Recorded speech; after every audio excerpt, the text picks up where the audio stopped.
लेकिन 95% अमराज आपके यहीं पर होंगे। कभी अपने हार्ट अब सहने पड़ेगा, कभी इसके मसल डैमेज हो जाएंगे, कभी ये पूरा हो जाएगा। यानी इसके आगे फिर हम अकसाम भी बताएंगे, हार्ट अटैक की अकसाम क्या होती हैं। जैसे कि पहले हमारे दोस्त बता चुके हैं कि माइनर है, मेजर है और मैसिव है। तिब्बी के मुताबिक हम इसे कहते हैं ये खफीफ है, मुतवस्सित है और शदीद है। इसकी 3 अकसाम होंगी, लेकिन टर्मिनोलॉजी वही यूज़ आप करेंगे जो कि मेडिकल कर रही है, क्योंकि आपके पास जो रिपोर्ट आनी है वो उसी के मुताबिक लिखी हुई आनी है। आप अगर वो नहीं आएगी तो आप कुछ समझ नहीं सकेंगे। इसलिए हम कोशिश करेंगे कि जो लैंग्वेज इस्तेमाल कीजिए वही इस्तेमाल कीजिए जो कि आपकी एंजियोकार्डियोग्राफी के रिपोर्ट पे लिखा होता है, आपने वही देखना है। अब हम बात कर रहे थे कि जब हार्ट की जो ये समझो कि ये कॉरोनरी आर्टरी है और उसके अंदर इसमें ब्लॉकेज जो आती है, उसकी 2 बड़ी वजूहात होती हैं। एक होती है ट्राइग्लिसराइड और दूसरा है कोलेस्ट्रॉल। अब ट्राइग्लिसराइड जैसे कि इससे पहले हम अक्सर कहते हैं अब जितने भी आयल हैं वो 0% कोलेस्ट्रॉल है उसका, और वो इस बात की ऐसे तो नहीं कह रहे, वो सर्टिफाइड भी करते हैं। बात 100% ठीक है, जितने भी आयल हैं वो वाकई कोलेस्ट्रॉल फ्री हैं। तो फिर नुकसान कौन कर रहा है? जितने भी वेजिटेबल आयल हैं वो सारे सारे ट्राइग्लिसराइड पैदा कर रहे हैं, और ट्राइग्लिसराइड की वजह से भी आपकी कॉरोनरी आर्टरी जो है, यानी जो शरेयानें जो दिल को खून सप्लाई कर रही थी उनकी ब्लॉकेज होती है। अब मैं कहता हूँ कि एक बंदे हम कहते हैं नहीं जी बुद्धि तहरीक के अंदर कोलेस्ट्रॉल बढ़ जाता है, उजलाती तहरीक के अंदर ट्राइग्लिसराइड बढ़ जाते हैं, तो एक बंदा जिसमें दोनों बढ़े, आप उसे क्या कहेंगे भाई? तो दरअसल वो लोग जो बहुत ज़्यादा खाते हैं, ज़रूरत से ज़्यादा खाते हैं, फैटी चीज़ें ज़्यादा खाते हैं, उन्हीं के दोनों चीज़ें बड़ी होती हैं, वो होते हैं उजलाती तहरीक के मरीज़। तो दरअसल यहाँ पर ये जो चीज़ आ गई, इसे हम ये थ्रोम्बोसिस भी कह सकते हैं, इसे प्लाक भी आप कहते हैं। बेसिकली इसका लफ्ज़ इस्तेमाल हो रहा है प्लाक, और इसके ऊपर एक झिल्ली होती है जिसे आप जब ये खुदा का फट जाती है ना, इसे एंटेमाइल मेम्ब्रेन भी कहते हैं। जब बता कि ये महफूज है, आपको हार्ट अटैक नहीं होता, कभी भी नहीं होता, चाहे वो 90% ये जो आर्टरी है ब्लॉक क्यों ना हो जाए। नॉर्मली जैसे कि पहले भी बात हो रही है कि दिल को जो खून चाहिए दिल को काम करने के लिए वो 30% सफिशिएंट है। किस वक्त? अगर वो दौड़ रहा है तो अगर 30% आपकी ये आर्टरी खुली है तो आपको किसी किस्म की पेन नहीं होती। मतलब कि बहुत सारे ऐसे लोग हैं जिनको हार्ट अटैक की कभी कोई उससे पहले दिल की तकलीफ ही नहीं थी, कोई एंजाइना ही नहीं था, यकदम हार्ट अटैक हो गया। भाई वो लोग थे जिनका ये एंटीमाइल मेम्ब्रेन जो थी वो कमज़ोर थी, वो 50% ब्लॉक के ऊपर जाके फट गई। जैसे ये फटी तो साथ ही इसने पूरा ब्लॉक कर दिया, इसको जब पे क्लॉट पैदा कर दिया। हम तो कहते हैं भाई 70% में होता है। भाई ये वेरी कर जाता है हर शख्स के साथ। कुछ बड़े मजबूत दिल के होते हैं, बड़ी बातें बर्दाश्त कर जाते हैं, और कुछ को थोड़ा सदमा बर्दाश्त भी नहीं होता। मतलब ये है कि टेंशन जो है वो भी इसके अंदर अपने मामले उसके भी हैं, उससे भी हार्ट अटैक होता है। तो हार्ट अटैक तभी होगा। हम सिर्फ एक लफ्ज़ की आज बात कर रहे हैं कि हार्ट अटैक, इसकी बाकी अक़साम की हम कोई बात नहीं करेंगे। हार्ट अटैक क्या है? दिल की नालियों के अंदर यानी सूदा पैदा हो जाना, जिसकी वजह से यानी ब्लड क्लॉट पैदा हो जाना, जिसकी वजह से दिल के उज़रात को खून सप्लाई ना हो, उसे हम हार्ट अटैक कहते हैं। और हमारा नज़रिया मुफ़्ता ये कहता है कि सूदे सिर्फ उज़राती तहरीक में पैदा होते हैं। ये बात सबको पता है, तो लिहाजा हम यहाँ बात यही करेंगे कि ये मर्ज़ है ही उज़राती असाबी तहरीक, इसे आप सुद्दतुल शरियान कल्ब कहेंगे। तो ये दरअसल उज़राती असाबी तहरीक के अंदर क्या होता है, कोलेस्ट्रॉल भी बढ़ेगा, ट्राइग्लिसराइड भी बढ़ेगा, लेकिन जहाँ तक तुम कोई इशू नहीं, मैं कहता हूँ 70% तक किसी को कोई तकलीफ है ही नहीं। वो चल फिर रहा है, उसे पता ही नहीं है कि वो हार्ट पेशेंट है। हमें से बहुत से ऐसे पेशेंट होंगे, 50% लोग बैठे हैं जो हार्ट पेशेंट है, उसे पता ही नहीं है। लेकिन यकदम अगर ये इस मेम्ब्रेन एंटीमाइल मेम्ब्रेन जो है अगर ये फटी तो साथ ही इसने इसको ब्लॉक कर दिया, और उसको हमने कहा इसको हार्ट अटैक हो गया। ये तो ज़हन में समझिए। लेकिन ये है यकीन जानो कि जो एलोपैथी इसका इलाज कर रहे हैं वो तो बिल्कुल ही बेकार है। हाँ, अब हम ये देखिए कि हम इसे हार्ट अटैक हम हार्ट पेशेंट हैं भी कि नहीं। अब उसमें जो पहले होता था ना थीरियम टेस्ट, ये एंजियोग्राफी, वो बड़ा तकलीफदेह होता था।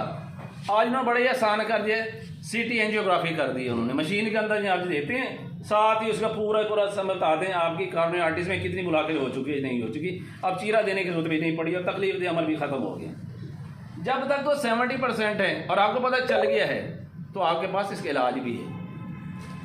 मैं कहता हूँ ये मेरे पास एक रबड़ बैंड है और मैं इसके अंदर ये इस तरह की ये चीज़ें हैं डालता जा रहा हूँ, ये मार्कर हैं 2 4 5 10, तो फिर क्या होगा, जो थोड़ी ज़्यादा डल एंड क्या होगा वो बैंड फट जाएगा। मतलब ये झिल्ली अब फट गई, यहाँ से कोलेस्ट्रॉल ट्राइग्लिसराइड डिपॉजिट होता गया तो एंड में फटे नहीं इसने और हार्ट अटैक होना है। तो भाई करूँ मैं क्या?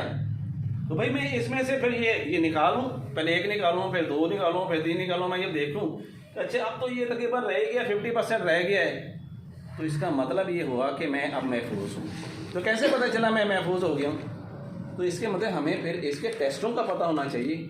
लिपिड्स प्रोफाइल करवाएंगे हम, पेशेंट का लिपिड्स प्रोफाइल टेस्ट करवाएंगे और उसकी ये एक तैयारी होती है। क्या तैयारी होती है? जैसे हम अल्ट्रासाउंड करवाने जाते तो हम कहते हैं नहीं जी आपने वाशरूम से फारिग होकर आपके आंतें साफ होनी चाहिए, 3-4 ग्लास पानी पी के आना चाहिए ताकि आपके अल्ट्रासाउंड की रिपोर्ट बिल्कुल ठीक हो। तो जब आप लिपिड्स करवाने जाते हैं तो आपको 14 घंटे की फास्टिंग करनी पड़ती है। फास्टिंग मतलब भूखा रहना पड़ता है। रात को 8 बजे आपने खाना खाना है, लेकिन वो फैट फ्री होना चाहिए, चिकनाई के बगैर होना चाहिए। और फिर सुबह आप 10 घंटे के बाद जाके टेस्ट करवाएंगे तो वो जो रिपोर्ट आएगी वो आपकी ठीक होगी। अक्सर डॉक्टर ने लिख दिया लिपिड प्रोफाइल करो, हमने कुछ देखा नहीं, सुबह नाश्ता भी किया और जाके टेस्ट करा, रिपोर्ट गलत आ गई, हम परेशान हो गए। तो ऐसा होता नहीं है। तो ये देखना है कि फिर हमारी वो वैल्यूज़ क्या हैं, वो ट्राइग्लिसराइड जो थे जो जहाँ डिपॉजिट हो रहे थे, वो जो कोलेस्ट्रॉल यहाँ पे डिपॉजिट मेन जो वजह थी वो उनकी वैल्यूज़ क्या होनी चाहिए। हमने रिपोर्ट देखी, हम देखा नहीं जी यहाँ पे कोलेस्ट्रॉल ये है वो 150 से 200 तक नॉर्मल होता है, हमारा तो 190 है जी, हम तो बिल्कुल ठीक है। नहीं भाई हम ठीक नहीं हैं, हमारा कोलेस्ट्रॉल लेवल 150 से भी नीचे 130 पे होगा तो हम महफूज हैं। 150 को तो ये समझ अपर है और उससे भी वो अपर मोस्ट पे चले गए, फिर भी आप मरीज हो जाएंगे। ट्राइग्लिसराइड के लिए 150 तक नॉर्मल होता है, तो मेरे भाई 100 से 150 है तो आपका लेस देन 100 होना चाहिए, 90 हो जाए, अब आप बिल्कुल महफूज हैं। तो ये कहने का मकसद ये है कि अगर आपकी समझ आती है ऐसे, तो अब बाई चांस हमारे यहाँ तो चल है ही नहीं ना, हम टेस्ट करवाते फिरें, टेस्ट करवा के कन्फर्म कर लिया कि हम अब बिल्कुल महफूज हो चुके हैं। तो उसके लिए क्या होगा कि हम तमाम उज़राती असाबी ग़िज़ाएँ बंद कर देंगे। एक तो चीज़ यहाँ पर ये आ गई। अब जैसे हम इसकी अक़साम के बारे में बता रहे थे कि इसकी अक़साम कितनी होती हैं, इसकी 3 अक़साम जैसे मैंने बताया कि इसमें ये होता है कि खफीफ होगा, उसके बाद मुतवस्सित होगा और फिर शदीद होगा, जिसके लिए हम मॉडर्न टर्मिनोलॉजी क्या कहते हैं, माइनर है, मेजर है और मैसिव है। तो ये माइनर क्या होता है, यानी है तो ये हार्ट अटैक, लेकिन ये ऐसे हिस्से पर होता है जहाँ पे दिल के थोड़े से उज़लात डैमेज होंगे। मसला ये इसका हिस्सा है सबसे नीचे वाला कि यहाँ पर आके क्लॉट आके यहाँ पर क्लॉट बन भी गया है, तो नेक्स्ट इतना सारा हिस्सा है ना जिसको ब्लड सप्लाई नहीं हुई। मैं कहता हूँ इस तरह का 10 भी अटैक हो जो बंदा बच जाता है, मरता नहीं है। और अगर मेजर है और यहाँ पर आके होगा ये कॉर्निया आर्टरी, मैंने जैसे बताया कि 95% अटैक आपको लेफ्ट साइड पे होने हैं। तो लेफ्ट जो है डिसेंडिंग कॉर्निया आर्टरी जो है, अगर इसका यहाँ पर आके ब्लॉकेज कहीं पर हो गई है तो आपका ये पूरा हिस्सा जो है ये सारा का सारा डेड हो जाएगा। किस्मत अच्छी कि आप चाहे ऐसे हॉस्पिटल में चले गए और आपको फॉर ट्रीटमेंट दे दिया गया और इस क्लॉट को वहाँ पे तोड़ दिया गया, और वो भी कितनी देर में, आधे घंटे से 1 घंटे तक। अगर इससे लेट हुए तो ये सारा हिस्सा डेड हो गया, अब वो तोड़ेगी तो कुछ नहीं होना। और अगर खुदा ना खासा ये यहाँ पर आके हो गया इसी लेफ्ट वेंट्रिकल के अंदर, तो क्या सर्कमफ्रेंस को भी इसने ब्लॉक कर दिया। और सेकंड इसकी जो आर्टरी थी लेफ्ट डिसेंडिंग कॉर्निया आर्टरी है, ये ब्लॉक है, तो ये आपका पूरा का पूरा लेफ्ट हार्ट जो है ये पूरा ब्लॉक हो गया। अब मेरे भी मौत ही मौत है, इसके अलावा कुछ भी नहीं होता। वो यही है। तो यार अभी तो यहाँ बैठ के खाना खा रहे थे, अभी तो नमाज पढ़ते, दूसरी रकत में गया तो मर गया। तो उसकी वजह ये थी कि उससे मैसिव हार्ट अटैक हो और उसकी ब्लॉक यहाँ पर हो गई। अब इसका इलाज जैसे मैंने बताया, हमने कोलेस्ट्रॉल को भी ठीक करना है, हमने ट्राइग्लिसराइड को भी ठीक करना है, लेकिन इसके साथ साथ हम कहते हैं हाई ब्लड प्रेशर है। भाई कौन सा हाई ब्लड प्रेशर, क्या ये गुदत की सोजिश से था या खून के गाढ़ेपन की वजह से था? अगर ये ब्लड प्रेशर आपका उज़लाती तहरीक में खून गाढ़ा है और मुसलसल आपका ब्लड प्रेशर कंट्रोल नहीं हो रहा और आपके लिवर ठीक नहीं हो रहे, यही बढ़ते बढ़ते फिर क्या करेगा, यहाँ पर प्लाक बनेगा, वो ब्रश कर देगा, यहाँ पर। तो मतलब है कि हमें अपने ब्लड प्रेशर को भी कंट्रोल करना है। शुगर पेशेंट के अंदर भी यही प्रॉब्लम होती है। अगर वो शुगर मेदी का मरीज़ है तो उसका जिगर ज़रूर से ज़्यादा फैट्स भी पैदा करेगा, उसका लिवर भी फैटी होगा और उसका कोलेस्ट्रॉल ट्राइग्लिसराइड दोनों बड़े होंगे। अगर उसका शुगर कंट्रोल में रखें, यानी आम हालात के अंदर खाना खाने से पहले 100 तक है, खाना खाने के बाद 150 तक है। अगर खाने से पहले वो 90 पे रहे और खाना खाने के बाद 130 तक रहे तो समझो वो भी मरीज जो है शुगर पेशेंट जितना भी अरसे करे वो हार्ट पेशेंट नहीं हो सकता। फिर इसके साथ क्या है कि उसको एक्सरसाइज करनी है, उसका बर्न करना है आपने इन चीज़ों को। 35 मिनट की वॉक मस्ट है उसके लिए। अगर वो वॉक नहीं करता तो ये चीज़ें उसमें डिपॉजिट होती रहेंगी और वो ठीक फिर पेशेंट जो है आगे मर्ज बढ़ता गया। सबसे बड़ी गलती हम में से क्या करते हैं, हम हकीम साहब का दवाई भी खा रहे हैं, हम डिस्प्लिन वगैरह भी ले रहे हैं, अब तो हम तो बिल्कुल महफूज हैं। भाई कोई महफूज नहीं हो तो जब तक तुम अपने लिपिड्स को कंट्रोल नहीं ना करोगे। मैं कहता हूँ तुम्हारा कोलेस्ट्रॉल 130 पे आ गया तुम फिर भी हार्ट पेशेंट होगे जब तक तुम खुद को अक्सर जो है अपनी डाइट को कंट्रोल नहीं करते। तो ये ऐसी चीज़ें हैं जिनके साथ हमें देखना है। अब देखें तिब्बी यूनानी में एमरजेंसी इलाज क्या है, और हम तिब्बी यूनानी में अक्सर देखेंगे कि आपको एक ही नुस्खा नजर आएगा जवाहिर मोहरा का, साथ क्या अर्के कल्बी लिखा होगा, किसी ने खमीर ऑपरेशन की मरशद लिख दिया, किसी ने दवाउल मिस्क मोतदिल जवाहिरदार लिख दी।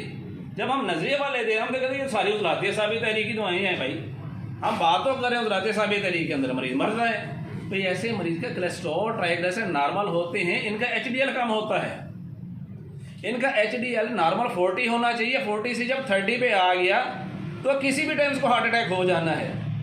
HDL को इम्प्रूव करने के लिए तिब्बी यूनानी की बेस्ट मेडिसिन जवाहिर मोहरा है। आप दीजिए, महीने बाद चेक करवाइए, अब उसका HDL जो है 40 से ऊपर चला जाएगा। अगर HDL कम है तो फिर आपने यही कुछ देना है जो मैंने अर्ज किया है।